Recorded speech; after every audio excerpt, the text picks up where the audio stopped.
તો આ જે સ્ટ્રેચર છે એ સ્ટ્રેચર બંને સાઈડથી ખુલી જાય છે, બરાબર. પછી કોઈ દર્દી છે તો એને આપણે આ રીતના કે પેલા પાવડાથી આપણે લઈએ એવી રીતના એને આ રીતના લઈ સ્પાઇન બોર્ડ પર લઈ અને અંદર એમ્બ્યુલન્સમાં લઈએ એટલે જેટલું પ્રેશર હોય એટલું એને પ્રેશર લઈએ, વધારે ઇન્જરી થતી નથી. આ જે થાઈનું બોન આવે એનું મૃત્યુ થવાના ચાન્સીસ વધી જાય. આપણે એને એમને ઉપાડીએ તો વધારે ફ્રેક્ચર થાય, તો વધારે બ્લીડિંગ થાય, એટલા માટે આપણે એના સ્ટ્રેચરમાં સ્પ્લિટ આવે, બરાબર. આનાથી આપણે એટલું ફ્રેક્ચર છે એટલું થાય એ પાર્ટ આપણે ઇમોબિલાઇઝ એટલે કે ત્યાંથી એ હલાય એ રીતના આપણે સ્પ્લિટ કરીએ એટલે એને જેટલું ફ્રેક્ચર છે એટલું ફ્રેક્ચર રહે છે, બરાબર. ત્યાંથી વધશે નહીં અને એને દુખાવો પણ ઓછો થશે, કારણ કે એનો હાથ આપણે સ્પ્લિટ લેવલને લઈએ તો હાથ મૂવ થાય એટલે એને દુખાવો વધારે થાય. હવે આ એનો હાથ વળશે નહીં, બરાબર વળે એવી રીતના પગમાં ફ્રેક્ચર હોય તો આપણે એને પગમાં આ રીતના સ્પ્લિટ કરીએ છીએ અને આપણે ઇમોબિલાઇઝ કરી દઈએ છીએ. આપણા શરીરમાં જે સ્પાઇનલ કોર્ડ કેવળના તંત્રને ડેમેજ કરે, બરાબર. તો શ્વસન તંત્ર બંધ થઈ જાય તો શું થાય? માણસનું મૃત્યુ થઈ જાય, બરાબર. તો આપણે એને એ ભાગને ઇમોબિલાઇઝ આ રીતના કરીએ છીએ, બરાબર. જેટલું ફ્રેક્ચર છે એટલું જ હશે, ત્યાંથી વધશે નહીં.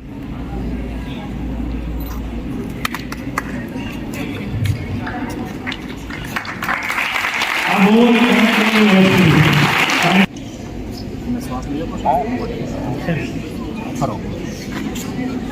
આ રીતના આપણે કૃત્રિમ શ્વાસ આપી અને એનું શ્વસન તંત્ર આપણે ચાલુ રાખીએ છીએ. આગળ નળીથી ઓક્સિજન જનરેટ કરેલો હોય એટલે ઓક્સિજન એને ડાયરેક્ટ જેટલો જરૂર હોય એટલો આપણે આપી શકીએ, બરાબર. એટલે આપણે આ મશીન દ્વારા આગળ નળી કનેક્ટ કરી અને એના મોઢામાં કોઈ પણ સિક્રેશન હોય, વોમિટિંગ છે, એક્સિડન્ટ થયું હોય, માથામાં વાગ્યું હોય તો બ્લીડિંગ થતું હોય, આપણે એ બ્લડ આના દ્વારા ખેંચી અને એનો મોલમાં મશીન જોયું છે લાલ કલરનું કાચની અંદર પેક કરે છે. આને ઓટોમેટેડ એક્સટર્નલ ડિફિબ્રિલેટર કહેવાય, બરાબર. આનાથી આપણે કોઈ પણ દર્દી કે સ્થિતિમાં ધબકતું નથી. PASS પાસ મતલબ રાઈટ, પાસ નું ફૂલ ફોર્મ થાય છે એમની પોઝિશન જોઈ લેજો કઈ રીતે એમની પોઝિશન છે, એક્સક્યુશન ઉપાડવાની, નોઝલને હેન્ડલ કરવાનું, રાઈટ.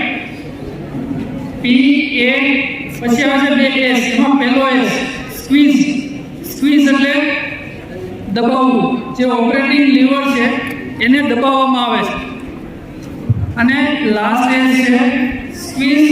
આપણે જેમ ઘરે ઝાડુ મારીએ ને એવી રીતના પાવડરનો થ્રો કરવાનો હોય છે, જેનાથી ઓક્સિજન કટ ઓફ થઈ જાય છે અને આ ઇઝીલી ઓલવાઈ જશે. ધુમાડાના લીધે અમુક જગ્યા દેખાતી નથી, એવા સમયે નીચે જો વાયર કટ થયેલો હોય છે એ કોઈ પણ તળાવ, નદી એવી જગ્યાએ જ્યાં કોઈ વ્યક્તિ ડૂબે છે એને રેસ્ક્યુ કરવા માટે જેકેટનો ઉપયોગ થાય છે. આ જોયેલું છે કોઈ? આ બાજુથી આ બાજુથી નહીં. રેસ્ક્યુ થઈ ગઈ, દેખાય છે કઈ રીતનું છે? આ જે રેસ્ક્યુ કરવા માટે જે વ્યક્તિને કહેવામાં આવે છે એ ડૂબવા માટે અથવા તો કોઈ પણ ડેડ બોડીને બહાર કાઢવા માટે. આ રેસ્ક્યુ બે પ્રકારના છે, અત્યારે તમને દેખાતું છે. એક છે CO2 ટાઈપ અને એક છે APC ટાઈપ, રાઈટ. આ છે APC ટાઈપ, આ છે CO2 ટાઈપ. તો બધાને ક્વેશ્ચન થશે કે APC શું છે અને CO2 શું છે? યસ, CO2 मतलब કાર્બન ડાયોક્સાઇડ. યસ, CO2 એવી રીતના fire and accident basic equipment છે અને દરેક પોલની અંદર ફાયર એક્સ નો યુઝ થાય છે. એમાં આગળની સાઈડ તમે જોશો તો એકદમ ધારવાળો ભાગ આપેલો છે. જે જગ્યાએ આગ બોલવા ગયા હોય ત્યાં ઇલેક્ટ્રિસિટી ચાલુ હોય એવા સમયે જો પાણીનો નળો ચાલુ તો એવા સમયે અમે ઇલેક્ટ્રિક કનેક્શનને કટ કરવા માટે આનો ઉપયોગ કરતા હોઈએ છીએ. પછી કોઈ જગ્યાએ રેસ્ક્યુ કરવા માટે તળાવમાં જઈએ છીએ તો એવી રીતે ખ્યાલ ન હોય એવી જગ્યાએ ગયા હોય બાઇકની અંદર જે યુઝ કરીએ છીએ હેલ્મેટ અને સેમ આ હેલ્મેટમાં બહુ જ ડિફરન્સ છે. આ એક જ લાકડામાંથી બનાવેલું વુડન હેલ્મેટ છે. શું છે? એક લાકડું જે હોય સાંધા વગરનું લાકડું ખૂબ જ મજબૂત, જે તમે તમારા ફાધર જે છે કોવિલમાં યુઝ કરતા છે હેલ્મેટ એની કરતાં બહુ જ સખત મટીરિયલમાં બનાવવામાં આવે છે. અને એની ઉપર અમારી ઇન્ડિકેટર લાઇટ હોય, સર્ચ લાઇટ જેને અમે કહીએ છીએ. કોઈ એવી જગ્યાએ જ્યારે ફાયર થઈ છે ત્યાં ધુમાડાના લીધે અમને કશું દેખાશે ને એ લાઇટ શું કહે છે? Foam branch foam. કોઈ એવી ફાયર છે કે જ્યાં પેટ્રોલ, કેરોસીન કે ડીઝલમાં આગ લાગેલી છે એવી જગ્યાએ બ્રાન્ડનો ઉપયોગ થાય છે. અમારી પાસે એક લિક્વિડ હોય છે જેનું નામ હોય છે ફોમ. શું નામ છે? ફોમ બેઝિકલી વર્ક શું કરે છે તો આગમાંથી ઓક્સિજનને કટ ઓફ કરવાનું કામ કરે છે. રાઈટ? જ્યારે આ ફોમથી મારો ચલાવવામાં આવે છે ત્યારે ઘરે આપણે મમ્મી જેમ કપડાં ધોવા ને ત્યારે જેમ સાબુના ફીણા વળે છે, ફીણા વળે ને સાબુના, તો સેમ એવા ફીણા વળી અને આગની ઉપર એક ચાદર બનાવી દીધી. શું બનાવી દે છે? એક ચાદર બનાવી દીધી છે. આગને ઓક્સિજન ના મળવાથી આગ વધવાઈ જશે. ક્લિયર? બરોબર. એટલે આનાથી આપણે વિશે શોખ આપી અને અમારે અત્યારે બેમાન થઈ ગયા છે. બરોબર. ત્યાં એક વેરિફાઈડ સ્ટાફ છે એ રીતે જોઈ જાય. હવે આપણે એમને પહેલા આવીને એમનો રિસ્પોન્સ ચેક કરશે.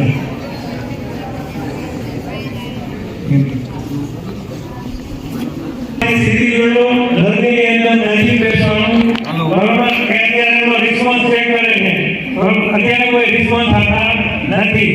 હવે ડોરથી એમની પાસે અવાજ લગાવશે. હેલો. છતાં કાકા રિસ્પોન્સ આપતા નથી. હવે એમને થોડું પેઇન આપશે. છતાં પણ એ રિસ્પોન્સ આપતા નથી એટલે એ પોતે અત્યારે અનકોન્શિયસ છે. હવે આપણે તમે 3 આંગળી આમ રાખો બધા. 3 આંગળી. બરોબર. આ બાજુ આવ્યું ત્યાં ધબકારા સંભળાય છે. આવે છે ને ધબકારા. કોઈ પણ જે જગ્યાએ તમે નોર્મલ શ્વાસ લઈ શકતા નથી, જે જગ્યાએ એટમોસ્ફિયરમાં તમે આ એર છે એ તમે શ્વાસ લઈ શકો છો. શું કામ કે શુદ્ધ હવા છે. જ્યારે કોઈ આગ લાગેલી છે, કોઈ રૂમમાં આગ લાગેલી છે, કે કોઈ બ્લેકબોર્ડ કે એમાં ફાયર લાગેલી છે તો ફૂલ ધુમાડો છે. એ ધુમાડાના નોર્મલી શ્વાસ લઈ શકશો નહીં. અને કોઈ માણસ અંદર રસાયેલું છે એને રેસ્ક્યુ કરવા માટે અમે જશું તો અમે પણ શ્વાસ લઈ શકશું નહીં. તો એવા જઈને કોઈ માણસ અંદર ભેગા થઈ ગયું છે તો એને બહાર કાઢવા માટે અમે BSS નો ઉપયોગ કરશું. BSS ટેરી અને હાથમાં વાગેલું છે એમને એમની ઉપર બેસાડી દેવાના છે અને રિલીઝ કરવાના છે.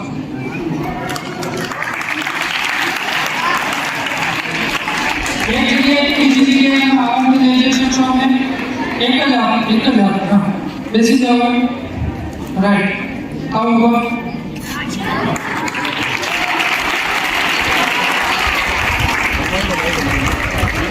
આ એક જ મેથડ છે કે જે જવાબ ખ્યાલ આવતો તમને કે આ આપણો ઉપયોગ રેસ્ક્યુમાં પણ થાય. જોઈએ આપણે કોન્શિયસ હાલતમાં એકદમ નજીક લાવી એની એકલો મોરાવી દઈશું. હાથ જે છે નીચેની સાઈડ આવશે. હાથ નીચેની સાઈડ દબાવતા રહેશે. 3ના કાઉન્ટમાં ઊંચા કરી અનકોન્શિયસ હાલતમાં છે. એક જ એનો પગ નીચે નથી એમ છતાં એમાં અનકોન્શિયસ હાલતમાં તો રેસ્ક્યુ કરવામાં આવશે.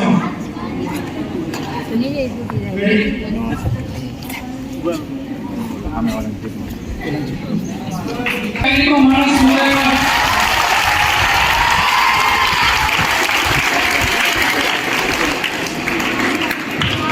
હવે મારી જેવા માણસ શું